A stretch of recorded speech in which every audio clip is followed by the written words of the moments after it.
Welcome, dear listeners, to the Speak in Flow podcast, where we dive into unique experiences to help you and your team achieve unshakable confidence, maximum potential, and flow.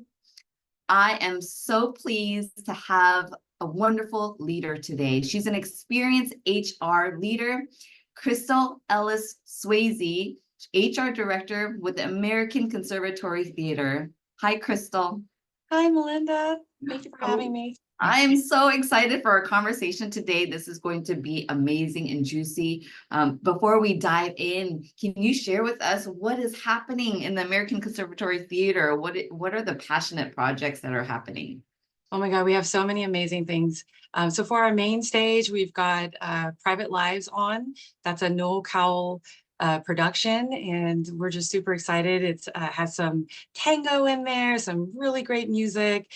We've got Christmas Carol in the works. That's one of our staple productions. And then we also have our Young Conservatory Theater doing their work. They just finished up with Carrie, and we have the Studio ACT, which is like a school for adults and acting, and they're just thriving and doing a lot of great work. And then our education, so our education and communities programs, we actually go into schools and provide courses, classes on the art, on theater, and we're really seeing students like finding their voice and finding a passion for theater.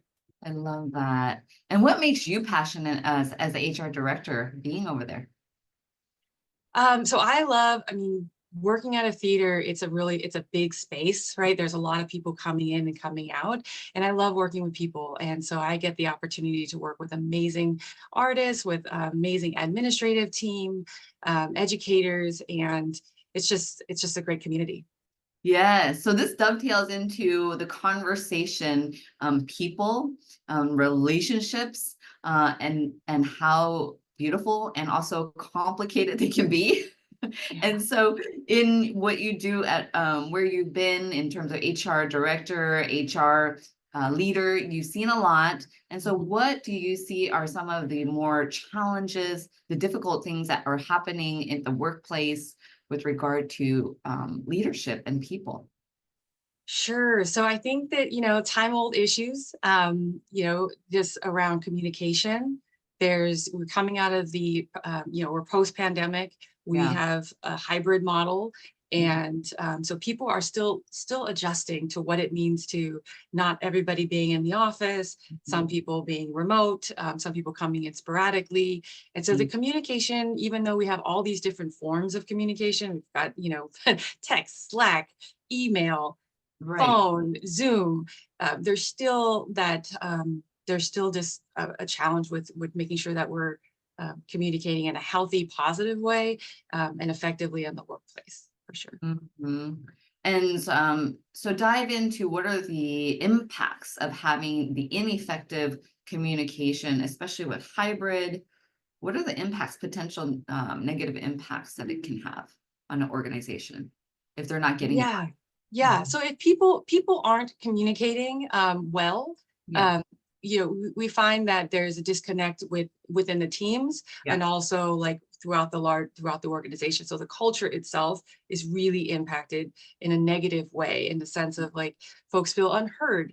They feel like they have an idea that it wasn't listened to, or that they were trying to push something through, a project through, and it's been delayed. And so there's some resentment building up. So there's, and also like if a person is sharing their thoughts or sharing their views, and it feels like, hey, there's no traction, there's no momentum, and the leader feels like, hey, I actually heard you, and I think there's something there, but not at this time. These kinds of dynamics start to breed, I think, misunderstanding and also resentment, and people start to feel disgruntled or siloed, or they feel like they can't be their full selves at work. So when we have miscommunication or a lack of communication, the environment, the relationships that we build are become fragmented and challenged, stressed. Right, right. And then so the project slow down or whatever you're doing, whatever, yeah, outcomes that you're trying to achieve. Do you see that people are slowing down with it, or do you think they just do it and get it over with? Like, what do you think? Yeah, so I think if you have if you have internal infrastructure, you have a Hmm. process, you have a workflow for something, and Hmm. so everybody kind of knows what their part is in that Right, workflow. But right. if during that workflow you find an issue or something happens, and you try to communicate that to someone, and there's like maybe there's no one there who can actually answer it in real time, then you're going to see delays in the productivity.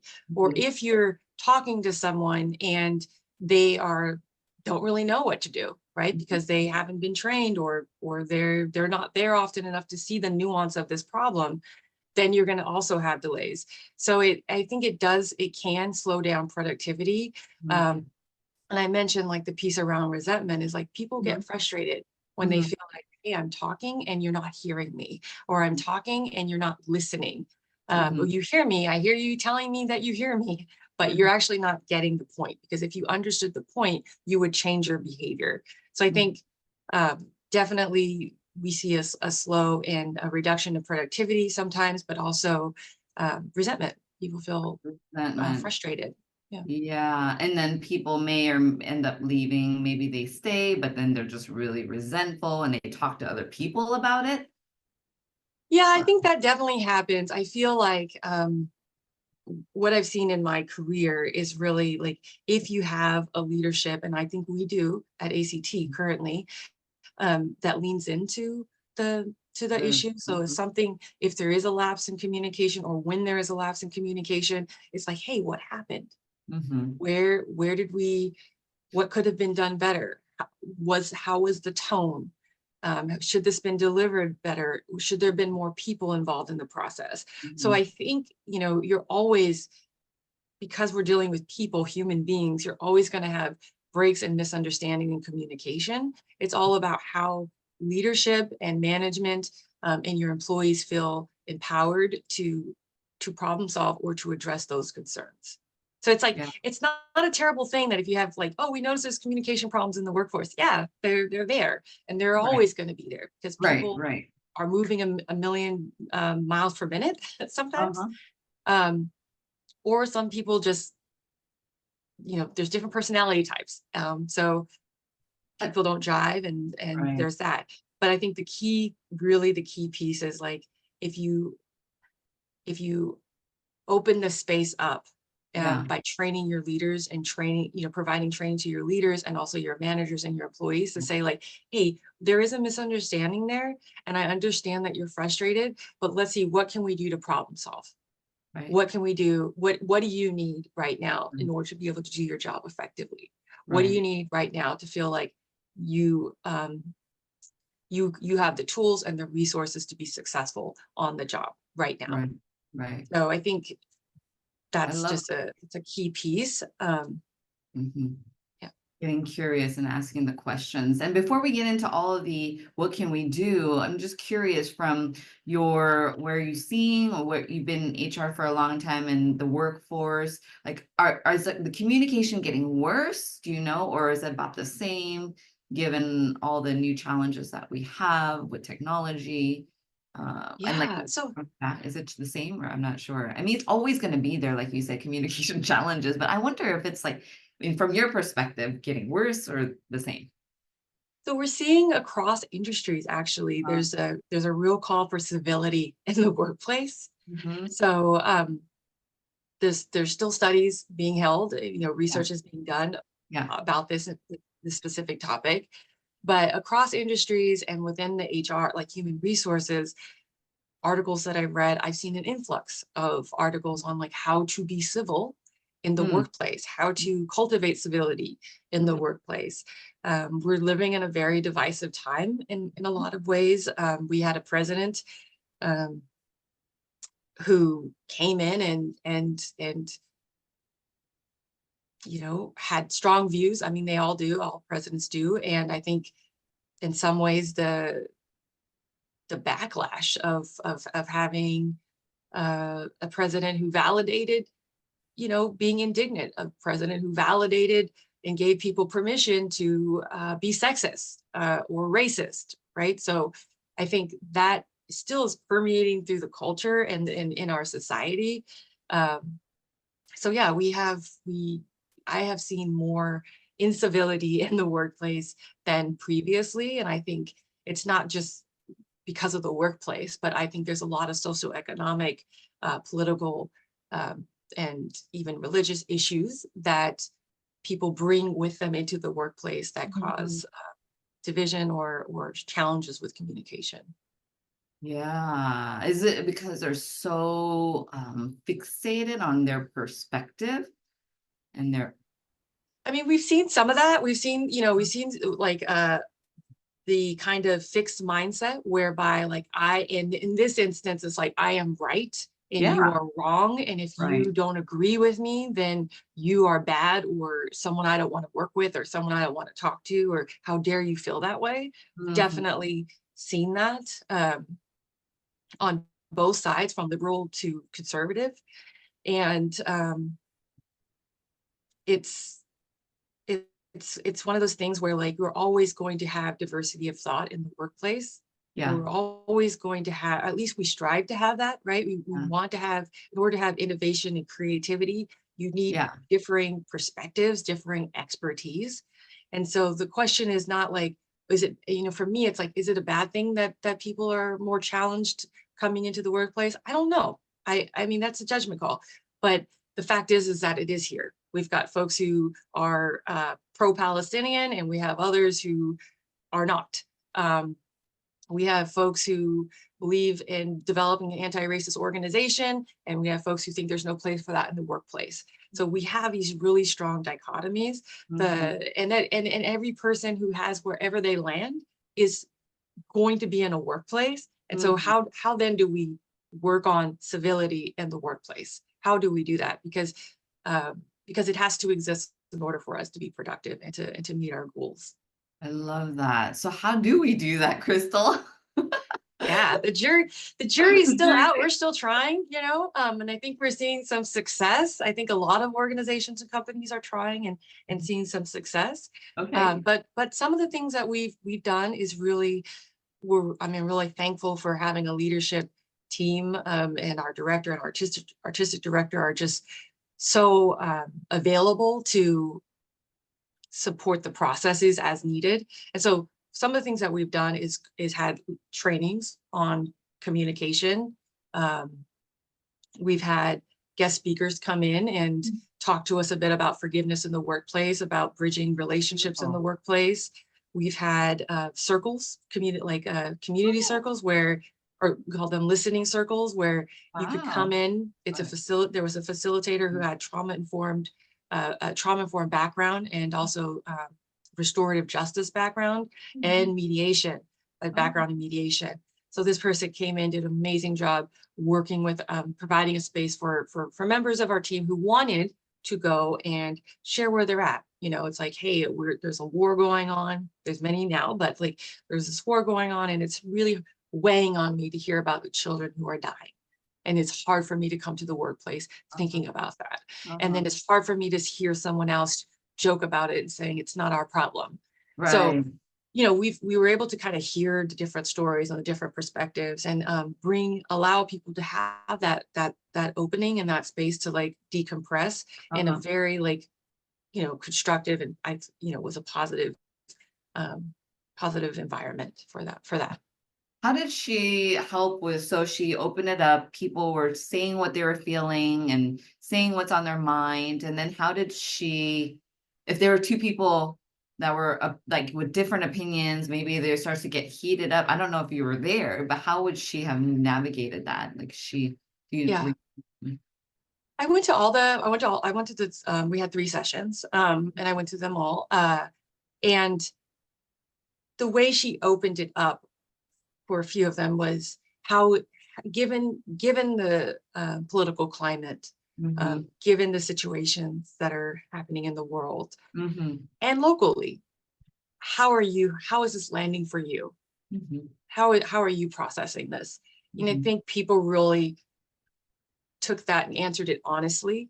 Mhm. And we didn't have any shaming or trying to coerce anyone into Yeah, believing, because yeah, the space was not about proselytizing, and yeah, it was really about like, this is where I'm coming from, and yeah, this is what's on my heart and my mind.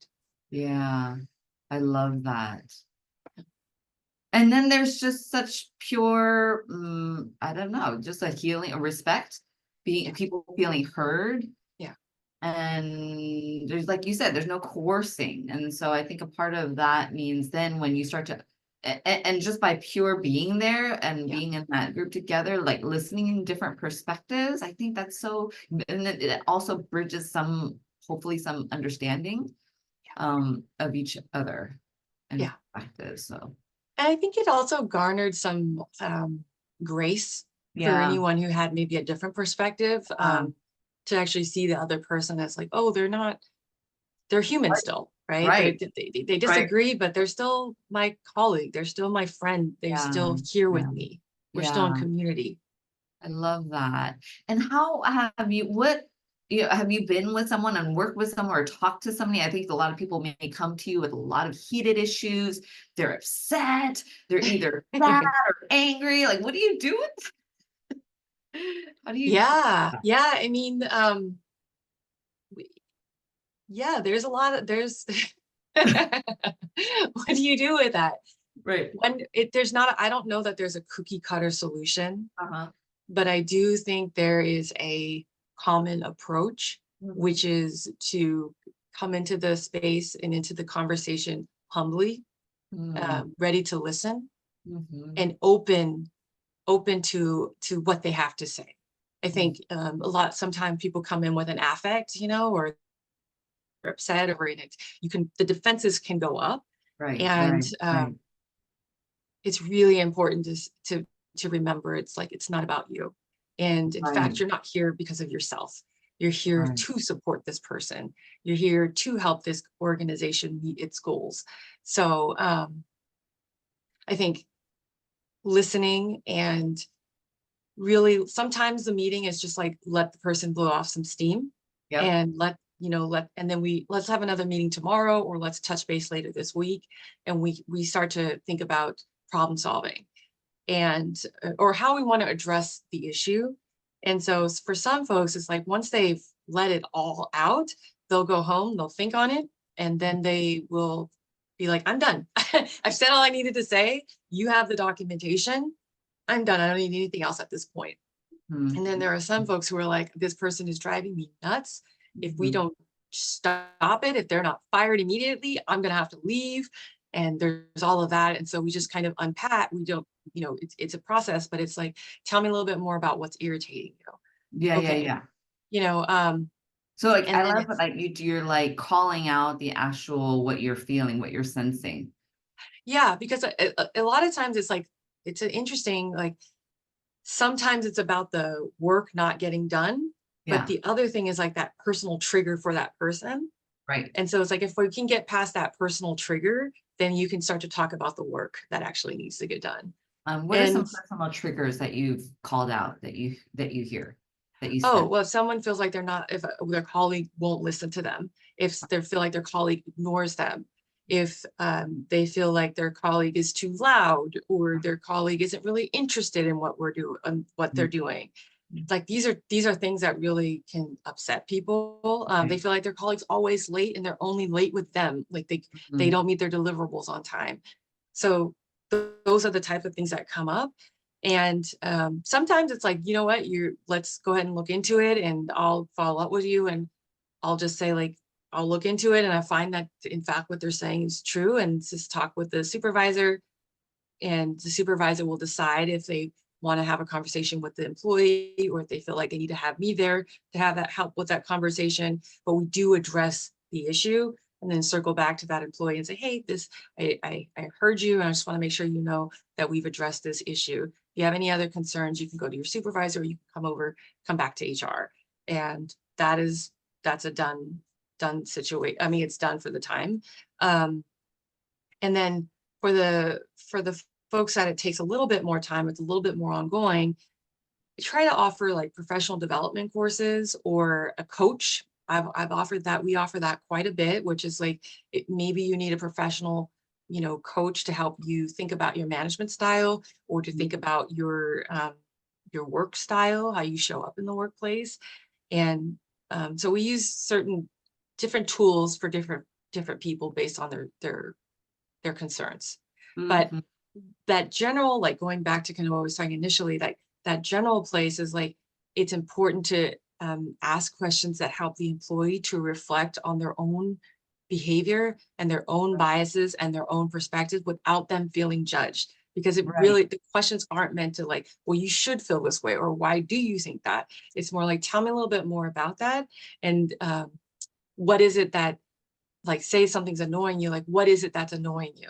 Is it Right. sound? Is it like the fact that you're not going to get work? Is it that you're stressed now? It's called, a Right. lot of times people get annoyed when they feel like they're stressed. So their stress is their inability to meet the expectation that they have for themselves, or that their boss or their supervisor has for them in a timely manner.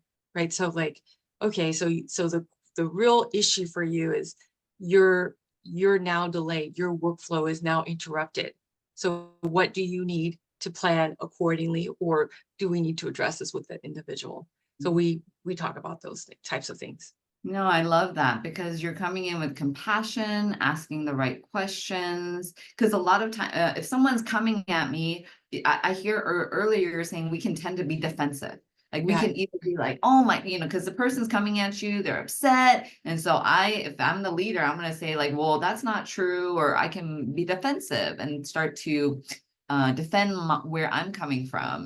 But it's not about that, like you mentioned. It's more about asking the right questions. Where are you getting that from? And on the alternative, on the other side, sometimes if they're crying, like I can go into naturally for me, like I'm going to be all the nurturer. I'm going to feel so sad yeah, for this person too. yeah, I did something yeah, wrong. Well, what could I have done to be better, to make a better situation for you?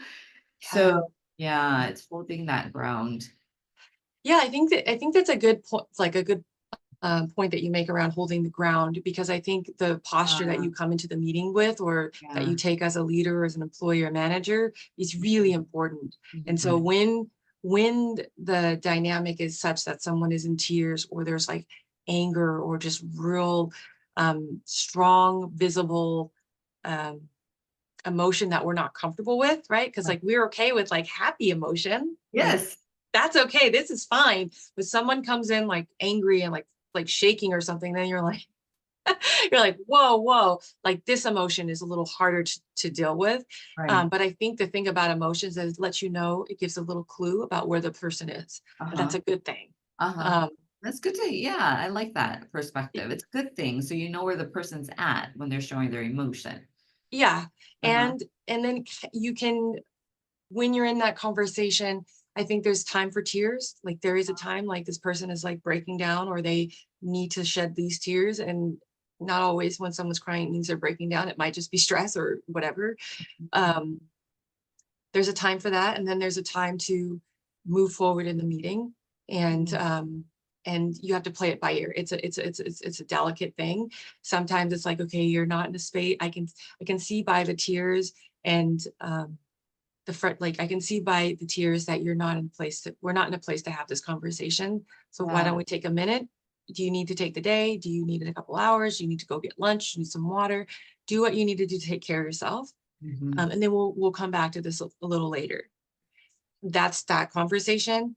If I notice that someone is like, every time we talk, they break into tears, there is a point in time where it's like we're all name it and say like, hey, we need to be able to have a conversation Mhm. where the tears aren't streaming every time there's feedback.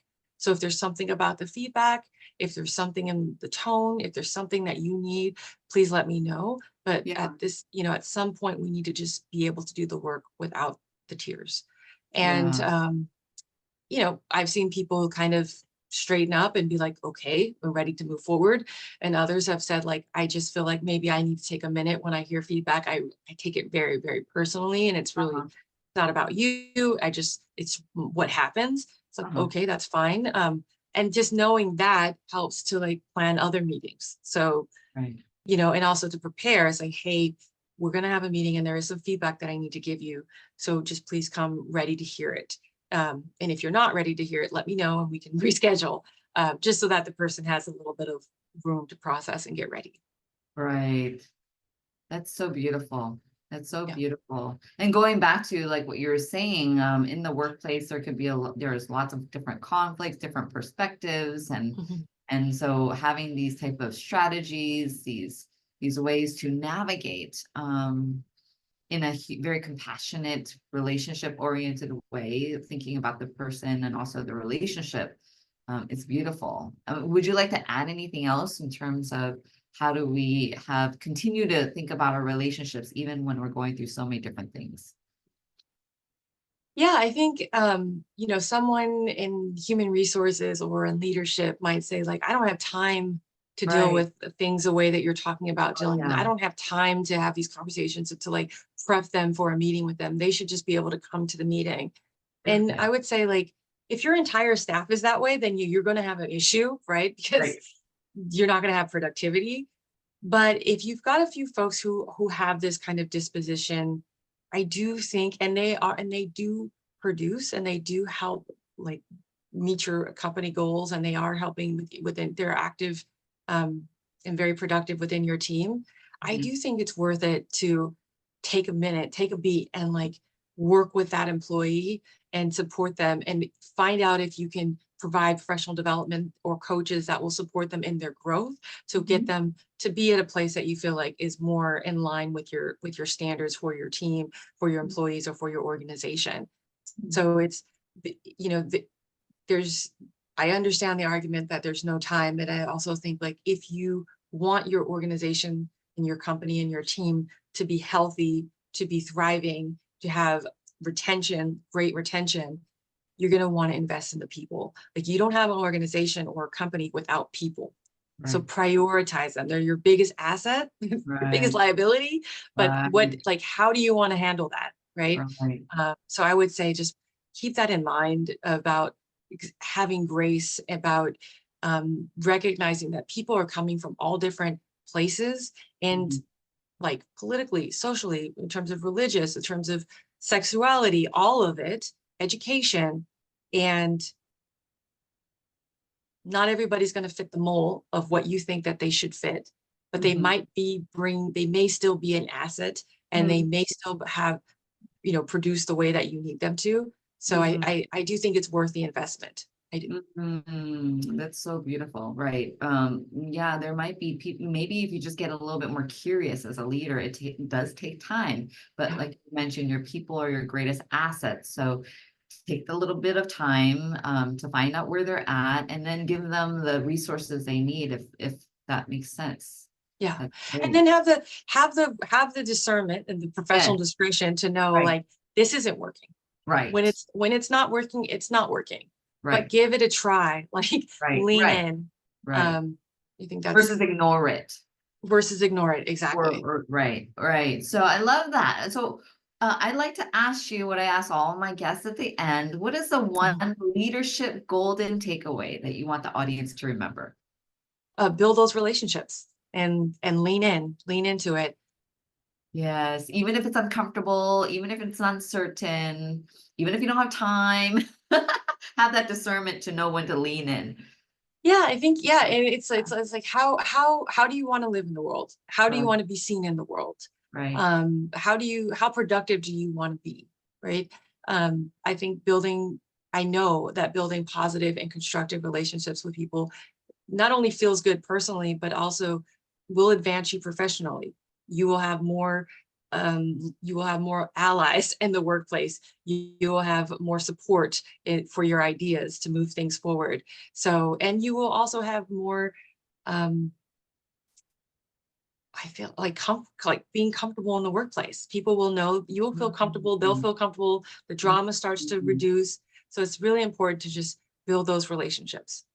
That is key. That is so important. I love that. Even when you don't feel like it, Right. and No, it's and true. try to keep them positive, keep a positive relationship, and take the high road. I think that's really, that's a really important one, is like, remember that it's not about you, And it's, people's behaviors they're not about you.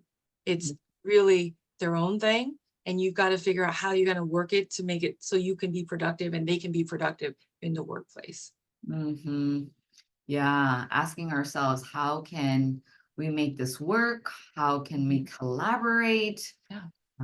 Yeah, and right. I was just going to say, you miss out, so you can be creative, you can be innovative, you can have great energy, or you can spend your time sulking, negative, complaining, arguing, bickering, sending these emails back and forth, tit for tat, over analyzing.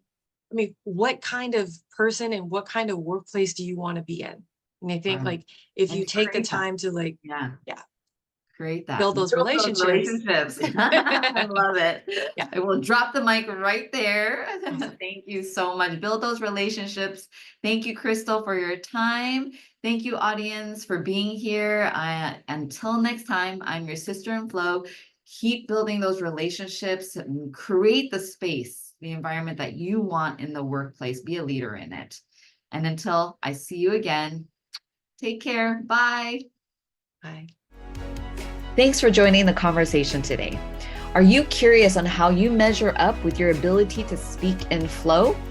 Come grab my free self-assessment at https://speakinflow.com/assessment.